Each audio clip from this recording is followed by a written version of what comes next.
Bonjour et bienvenue dans cette nouvelle vidéo du blog Digital Painting Tutorial.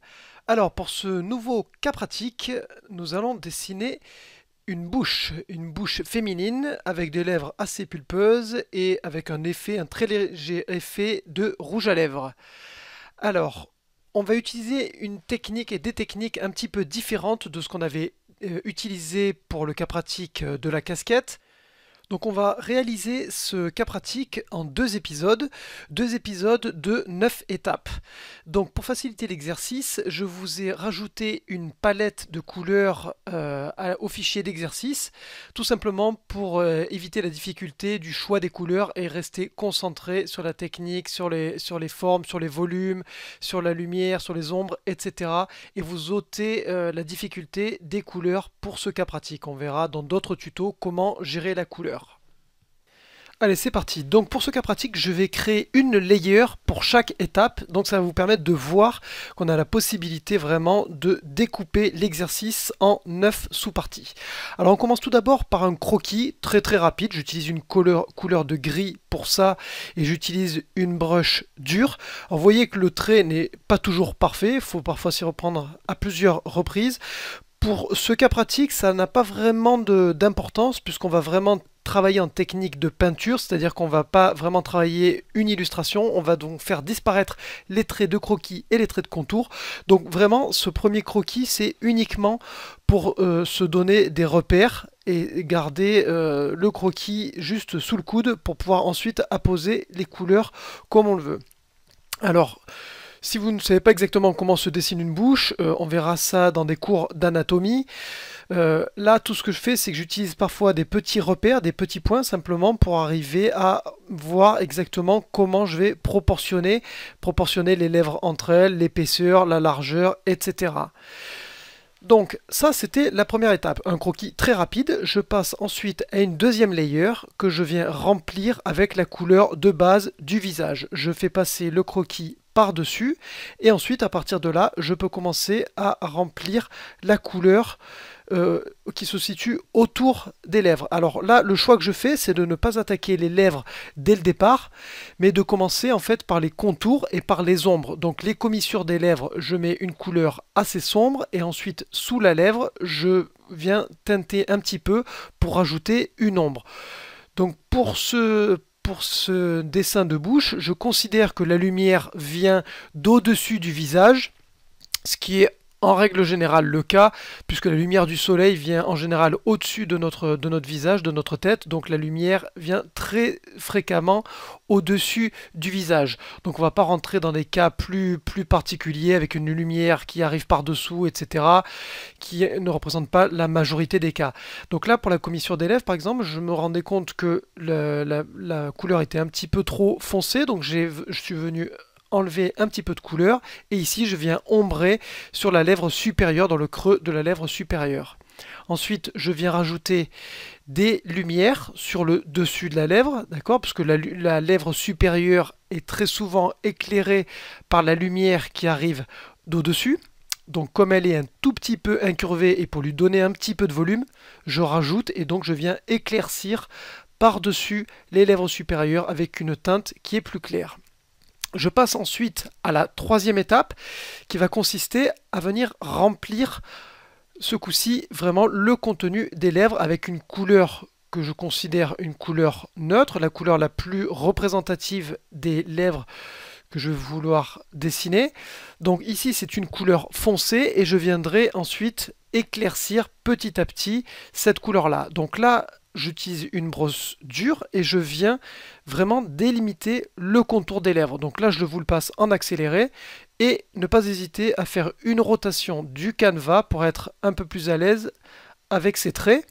Alors là, de la même manière, on n'est pas obligé d'atteindre une précision parfaite lorsque l'on remplit le contenu des lèvres par exemple, puisqu'après on a toujours la possibilité de venir retravailler par-dessus et venir gommer. C'est exactement ce que je vais faire. Je viens remettre le canevas à l'horizontale. Ensuite, je fais disparaître le trait de croquis pour voir en fait ce que j'ai dessous. Et là, je me rends compte que le trait n'est pas parfait. Donc, à la différence de l'exercice sur la casquette, je vais ce coup-ci affiner et avoir vraiment un trait de contour parfait pour les lèvres. Ensuite, ça me servira de base et je ne pourrai me permettre de ne travailler que sur le contenu des lèvres grâce à un masque. Donc ici, je gomme petit à petit. Alors évidemment, vous voyez qu'on a un contour qui est net. Si vous avez regardé les tutos sur les contours nets et les contours flous, vous voyez très bien que les lèvres ici ont un contour complètement net. Alors évidemment, dans la réalité, ça n'est pas le cas, mais on verra plus tard comment atténuer ces contours nets.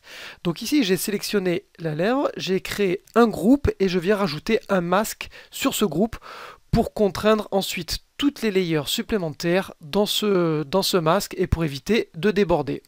Donc je passe maintenant à l'étape 4 qui va consister à venir éclaircir la lèvre supérieure parce que la lumière arrive d'au-dessus. Donc je viens éclaircir un petit peu avec une brush souple le haut des lèvres parce qu'elles sont un peu plus éclairées que en dessous au niveau de la jointure des lèvres. Donc grâce à une brush souple, je viens rajouter. Et vous voyez que grâce au masque, je n'ai pas besoin de me soucier de déborder au-dessus des lèvres.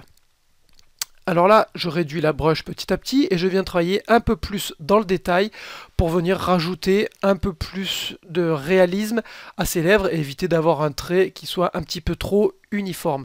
Donc petit à petit, je travaille un peu de détail, je réagrandis la brush et je viens rajouter petit à petit des irrégularités dans les lèvres qui sont en fait un tout petit peu fissurées, encore plus si la personne a des gerçures, mais là effectivement ça permet de venir rajouter un tout petit peu de détail. Ensuite je rajoute exactement la même chose en dessous. Alors ça, j'essaye d'éclaircir un tout petit peu la lèvre inférieure et ne garder en fait la couleur la plus sombre que pour la jointure des lèvres. D'accord? Donc en fait la lèvre inférieure de la même manière que la lèvre supérieure, pour la faire ressortir et lui donner vraiment du volume, mais en fait elle reçoit la lumière qui arrive d'au-dessus sur le haut de la lèvre inférieure. Donc c'est pour ça que je choisis une teinte plus claire pour venir représenter ça et pour donner donc du volume. Ensuite, je viens gommer petit à petit pour travailler un peu plus mes formes et travailler un peu plus mes volumes. C'est l'avantage de travailler donc sur des layers temporaire, c'est que je peux ensuite très facilement venir gommer et venir rajouter des pixels petit à petit. Donc ici, je travaille un petit peu plus dans le détail. J'essaie justement d'avoir un contour un peu plus flou pour éviter d'avoir ce contour qui est trop net et qui pour moi ne paraît pas forcément très réaliste. Donc je viens atténuer la limite ici en venant rajouter avec des coups de brush souple, venir atténuer cette limite. Ensuite, dans la 5e étape, je viens rajouter encore une couleur un petit peu plus claire sur le haut de la lèvre supérieure. Donc vous voyez qu'à ce niveau-là, j'ai gardé le trait de croquis, mais en fait, je pourrais très bien m'en passer. Je les ai laissés pour vous montrer en continuant à dessiner à ce niveau-là, mais en fait, là, on a déjà suffisamment de volume au niveau de la lèvre et les formes sont suffisamment claires et les valeurs sont suffisamment nettes pour qu'on puisse maintenant se passer des traits de croquis. La couleur sombre à la jointure des lèvres me permet de faire vraiment la séparation entre la lèvre supérieure et la lèvre inférieure. Donc à partir de ce stade-là, à partir de cette étape-là, la 5e étape, je peux normalement me passer du croquis. Donc là, petit à petit, de la même manière, je travaille un petit peu dans le détail et je viens donc rajouter des pixels petit à petit et essayer d'avoir un contour qui ne soit pas complètement régulier pour donner un peu plus de réalisme et ne pas avoir un trait complètement franc. Et donc petit à petit, je viens atténuer ou je viens parfois gommer si je considère que mon trait est allé un petit peu trop loin. Alors, de la même manière, je viens rajouter de la couleur en bas sur la lèvre inférieure. Donc je rajoute une couleur. Alors pour le choix des couleurs, pour savoir comment ombrer une forme, comment rajouter, comment éclaircir une sombre, je ferai des tutos là-dessus sur les choix des couleurs, comment éclaircir, comment assombrir, ne pas travailler simplement en termes de valeur, mais essayer de choisir aussi des teintes un petit peu différentes pour éviter d'avoir une image qui soit trop terne et qui soit un petit peu trop fade. Donc je ferai des tutos également là-dessus sur le choix des couleurs. Mais pour ce cas concret de lèvres, je voulais vraiment rester concentré sur les formes, sur les ombres, etc. et ne pas venir compliquer avec les couleurs.